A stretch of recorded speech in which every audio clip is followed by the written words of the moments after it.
Hero after மேரேஜுக்கு அப்புறம் அவங்க ஊர ஒரு ரைடு பார்க்கலான்ட்டு போயிருப்பாரு. ஸோ அந்த டைம் என்ன ஆகும்னா, அவங்க எக்ஸோட அப்பாவும், அண்ணனும் சேர்ந்து ஹீரோவ போட்டு தள்ள பிளான் பண்ணியிருப்பாங்க. ஏன்னா, ஹீரோ அவரோட ரிசப்ஷனுக்கு அவங்க 2 பேர கூப்பிட்டு வச்சு இன்சல்ட் பண்ணியிருப்பாரு. ஸோ அதுக்கு இவங்க இப்ப அகைன் ரிவெஞ்ச் எடுக்கிறேன்ட்டு ஒரு செட் ஆஃப் ஆளுங்களலாம் வச்சுட்டு ஷூட் பண்ணி அவங்கள சாவடிக்கணும்னு ட்ரை பண்ணியிருப்பாங்க. ஸோ அந்த மாதிரி போயிட்டே இருக்கும்போது ஹீரோ அட்டாக்கும் பண்ணுவாங்க. பட் ஹீரோ வந்து அதுலேருந்து தப்பிச்சிடுவான். ஸோ தப்பிச்சோனே என்ன ஆகும்னா, ஹீரோ வந்து ஐஏஎஸ். அது இல்லாம ஹீரோவோட மாமனார் வந்து மந்திரி. ஸோ இந்த நியூஸ் வந்து ரொம்ப பெரிய வைரல் ஆயிட்டு, மந்திரி என்ன பண்ணுவார்னா, பிரஸ் மீட்டிங்க்கு எல்லாருமே சொல்லிட்டு, மேல் அதிகாரி எல்லாருக்கும் ஐபிஎஸ் ஆஃபீசருக்கெல்லாம், "என் மருமகன் மேல ஒருத்தன் அட்டாக் பண்ணியிருக்கான். உங்க ஐஏஎஸ் ஆஃபீசர் மேல ஒருத்தன் அட்டாக் பண்ணியிருக்கான். ஸோ அவன நீங்க என்ன பண்ணிட்டு இருக்கீங்க கண்டுபிடிக்காமன்னு" சொல்லியிருப்பாங்க. ஸோ அதனால அந்த ஐபிஎஸ் ஆஃபீசர்ஸ் எல்லாம் ரொம்ப ஃபோர்ஸா கண்டுபிடிக்க ஆரம்பிப்பாங்க. ஸோ அதுலேருந்து தெரிய வரும், ஹீரோவோட எக்ஸோட அப்பாவும், அண்ணனும் தான் இந்த வேலைய செஞ்சிருப்பாங்க. ஸோ அவங்க 2 பேருமே ஜெயில்ல போட்டுருவாங்க. பட் அவங்க ஷூட் பண்ணும்போது வந்த அந்த அந்த வில்லன்ஸ் எல்லாம் யாருன்னு அவங்களுக்கு தெரிஞ்சிருக்காது. ஸோ இவங்கள போட்டு ஜெயில்ல வச்சா தான் தெரிய வரும் அப்டின்ட்டு ஜெயில்ல போட்டோனே என்ன பண்ணுவாங்கன்னா, ஹீரோ அதுக்கு அடுத்த நாள் என்ன பண்ணுவாருன்னா, அவங்க மருமகன் வீட்ல வந்து ரைடுக்கு போவாரு. ஸோ அவங்க மருமக வீட்டுக்கு ரைடு போனோனே, அது வீட்ல எதுவுமே இருக்காது. தென் அவங்க அப்பா அவங்க எக்ஸோட அப்பா வந்து தான் ஜெயில்ல இருக்காருல்ல. ஸோ அவங்க வீட்டுக்கும் போயிட்டு ரைடு ஸ்டார்ட் பண்ணுவாரு.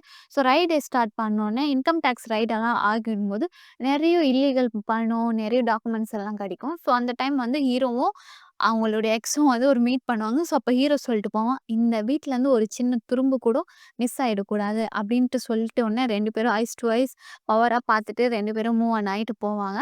தென் என்ன ஆகுதுன்னா, அவங்க எக்ஸோட அப்பாவும், அண்ணனும் ஒரே ஸ்டேஷன்ல இருப்பாங்க. பட் ஸ்டேஷன்ல ரொம்ப அவங்கள சிவியரா அவங்கள வந்து ட்ரீட் பண்ணுவாங்க. ரொம்பவே அடிமைப்படுத்துவாங்க. அவங்க வந்து தண்ணி கேட்டா கூட ரொம்ப அன்கிளீனான பக்கெட்ல அன்கிளீனான வாட்டர தான் குடுப்பாங்க. ஸோ அது இல்லாம ரைடு போய் வீட்லருந்து இவ்ளோ பொருளெல்லாம் போனது, பிளஸ் அவர் பதிவு குறைஞ்சது, மீடியா பிரஸ்க்கெல்லாம் அவர பத்தி தெரிஞ்சிருச்சு. ஸோ இந்த மாதிரி நெறைய விஷயம் அவருக்கு நெகட்டிவாவே நடந்ததுனால, அவங்க அப்பா என்ன பண்ணுவாருன்னா, அதே நெனச்சு நெனச்சு 3 டேஸ் கழிச்சு அவரு ஜெயில்லயே இறந்துருவாரு. ஸோ தென் என்ன ஆகுதுன்னா, அவங்க எல்லாருமே ஜெயில்லருந்து எடுக்குறாங்க. ஸோ அவங்க அப்பாவுக்கு வந்து கடைசி சடங்கு செய்யும்போது ஹீரோயினி அதாவது எக்ஸ் வந்து அங்க அழுதுட்டு இருப்பாங்க. ஸோ அவங்க அண்ணன் வந்து என்ன சொல்லுவான்னா, "இதுக்கு எல்லாத்துக்குமே காரணம் நீ ஃபர்ஸ்ட் லவ் பண்ண அவன் தான். நம்மள எல்லாருமே பழி வாங்க தான் வந்திருக்கான். இவன் பண்ற வேல தான் இதெல்லாம்."